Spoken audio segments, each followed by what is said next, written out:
हमेशा लॉलीपॉप दिया है, छला है, कभी इस बुक में, कभी यहाँ ले जाकर, कभी वहाँ ले जाकर। अगर बात हम डॉक्टर संजय निषाद जी की करें तो हम सबने उन पर बहुत भरोसा किया था। हमें लगा था कि वो हमारे समाज को आगे लेके जाएंगे, हमारे समाज के लोगों के लिए कुछ करेंगे, और दबे कुचले लोग उनके लिए कुछ करेंगे, सबने ये सोचा था। लेकिन हुआ क्या, सरकार आखिर बीजेपी की है और डॉक्टर संजय निषाद जी बीजेपी में, उसके बाद भी कुछ हुआ नहीं है हमारा। लेकिन सर जो है, अगर हमें मान प्रतिष्ठा सम्मान देते हैं तो आप सबको हमारे साथ रहना पड़ेगा, तन मन धन से हमें आशीर्वाद देना पड़ेगा। सबका सहयोग प्यार आशीर्वाद मुझे चाहिए, जैसे हमेशा ही आप लोग देते आए हो वैसे।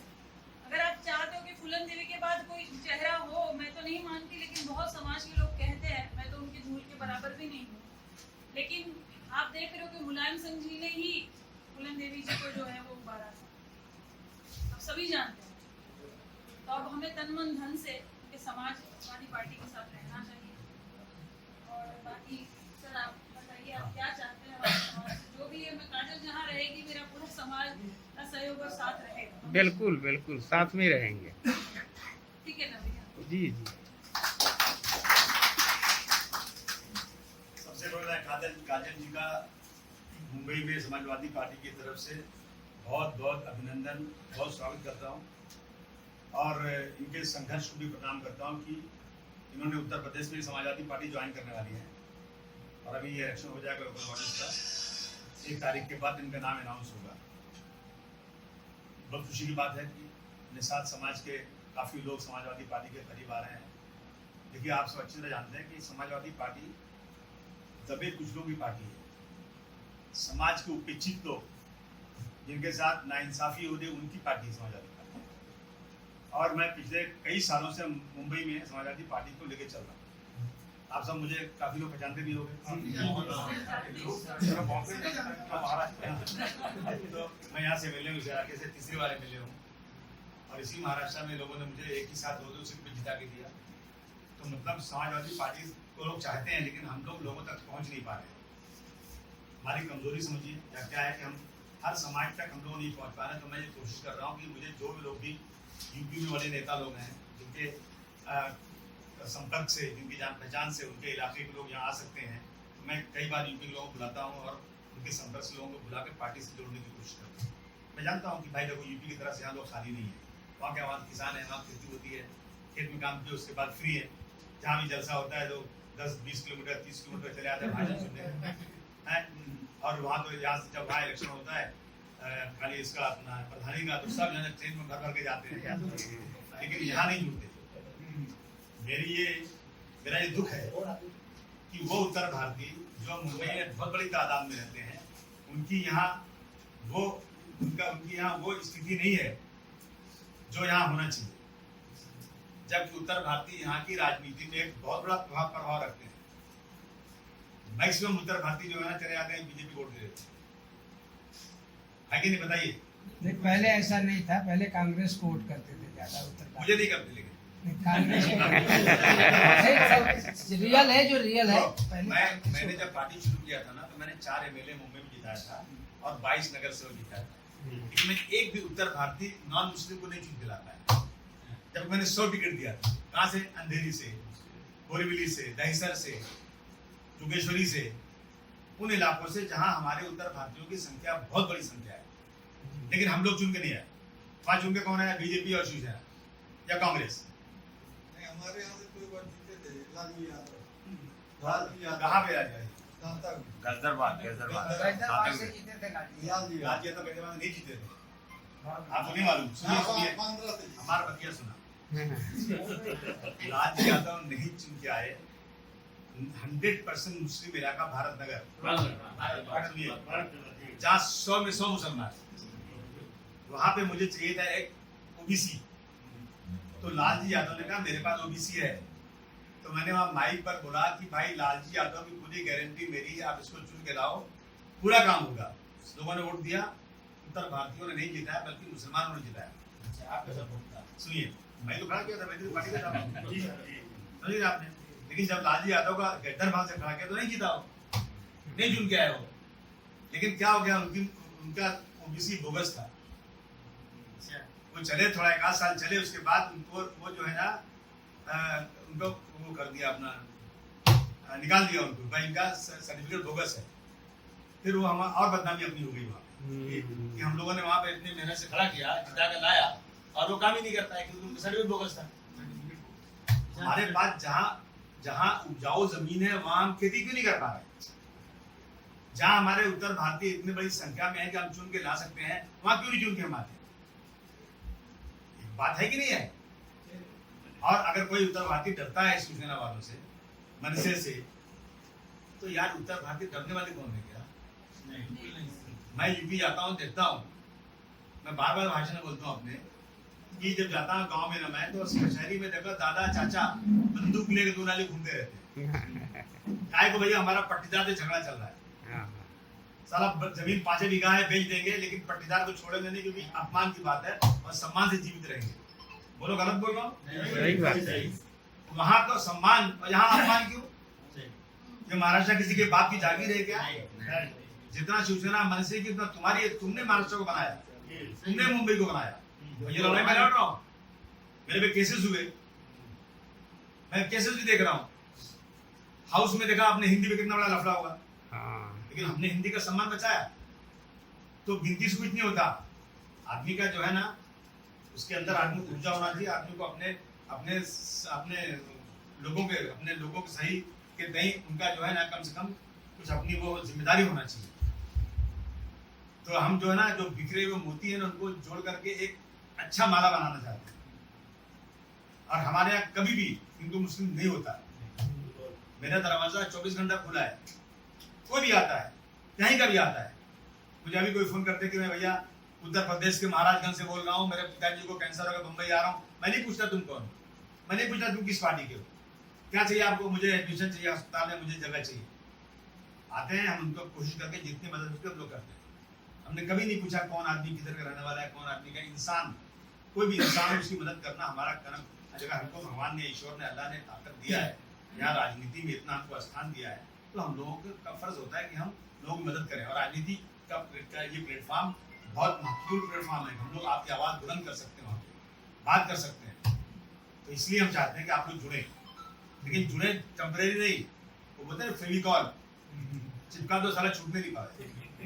कोई गलती हो, कोई बात हो, कुछ लगे कि हाँ भाई यहाँ सही नहीं हो रहा, तो डिस्कस करो ना, आगे बात करो, आगे क्या से मैं आपके साथ जुड़े थे लेकिन ये गलत हो रहा है, हेल्थी डिस्कशन करो, लेकिन बैठो मत। ये भी नहीं कहता हूँ भाई वहाँ तो वहाँ टाइम है, वहाँ तो खेती होती है, लोग जो काम अपना गल्ला मिल जाता है खेत से, टाइम लोगों का रहता है। इतना गाँव में लोग क्या करते हैं, सुबह साइकिल उठाते हैं, मोटरसाइकिल उठाते चले जाए बाजार में, यहाँ चाय पियेंगे, वहाँ चाय पियेंगे, वहाँ जाएंगे, शाम को थोड़ा सब्जी खरीदेंगे, गाँव चले जाए। काम ही नहीं किसी के पास, सब फ्री घूमते रहते हैं। मगर यहाँ सुबह से शाम तक काम करना है, पैसा गाँव भेजना है पिताजी के लिए, माँ जी के लिए। तो ये सब मुझे मालूम है अच्छी तरह से। हम लोग क्यों मुंबई आए? क्योंकि हमारे गांव की स्थिति अच्छी नहीं थी, हमारे पास इतना पैसा नहीं था कि हम लोग गांव में रह करके अपनी बेटियों की, बहनों की शादी कर सकें या बाप का इलाज कर सकें। तो हम लोग मुंबई आए, तो मुंबई को हमने बनाया। तो हम इसमें ये सब बाल बच्चे पालने के बाद, मैं कभी नहीं कहता हूँ कि आप आइए सरकारी समाजवादी से मिला, अपना धंधा पानी कीजिए, समय निकाल कर थोड़ा सा हमारे साथ एक राजनीतिक ताकत बनाने में मदद कीजिए, मैं आपसे कहना चाहता हूँ। और कोई भी काम हो आपका, पुलिस में काम हो, अभी देखिए एक वहाँ का आदमी था इलाहाबाद, उसको पुलिस ने पकड़ा, उसने 70,000 रुपये दिए और उसको जो है 14 घंटे बंद किया। 70,000 लेके बिना गलती के उसका रिवॉल्वर लाइसेंस जब्त किया और उसको जेल भेजा। मैं लड़ाई लड़ रहा हूँ, जब तक उस पुलिस वाले को सस्पेंड नहीं करवा दूंगा मैं चैन से बैठने वाला नहीं। मैंने बोल दिया कमिश्नर से, तुम अगर इसको सस्पेंड कर दो करो, नहीं तो मैं करूंगा। कैसे करना मुझे मालूम है। हम कहीं भी जरूरत पड़ती है, हम लोग सम्मान के लिए अपनी पूरी लड़ाई इज्जत से करते हैं। और आपको बहुत से लोगों को मालूम भी होगा, जानते भी होंगे, भले मेरे पास अब नहीं आए होंगे, लेकिन आप न्यूज में सुनते होंगे, आप लोगों से सुनते होंगे। इसलिए मेरा निवेदन आप लोगों से कि आप लोग जिस स्टेज पर जुड़ सकते हो जोड़ो और लोगों को लाओ। अभी आने वाला इलेक्शन है 2022 का, यहाँ भी 2022 का इलेक्शन है और यूपी में भी है। और यूपी की हालत तो ये है ना कि यार आप इसको देख लो, जब समाजवादी पार्टी यूपी में ताकत में जीतती है ना, तो बीजेपी खत्म हो जाती है देश में। और जब समाजवादी हारती है ना यूपी में, तो बीजेपी पूरे देश में कब्जा करती है। यूपी देश चलाता है और आज यूपी का कोई नेता ही नहीं जिसने बड़े बड़े नेता दिए, जिसने इस देश को आजादी दिलाने में सबसे आगे रहा, उसका आज कोई नामो निशान नेतागिरी में ही नहीं है। लेकिन एक राजनाथ सिंह है, वो बेचारे जो है ना पीछे हाथ जोड़े खड़े हैं नरेंद्र मोदी के। समझे आपने? है ही नहीं कोई यूपी का। पूरा महाराष्ट्र खत्म हो रहा है। जितनी फार्मास्यूटिकल कंपनी चली गई सूरत और आगे बढ़ गई, जितनी डायमंड कंपनी थी यहाँ चली गई, सब गुजरात सब गुजरात जा रही है।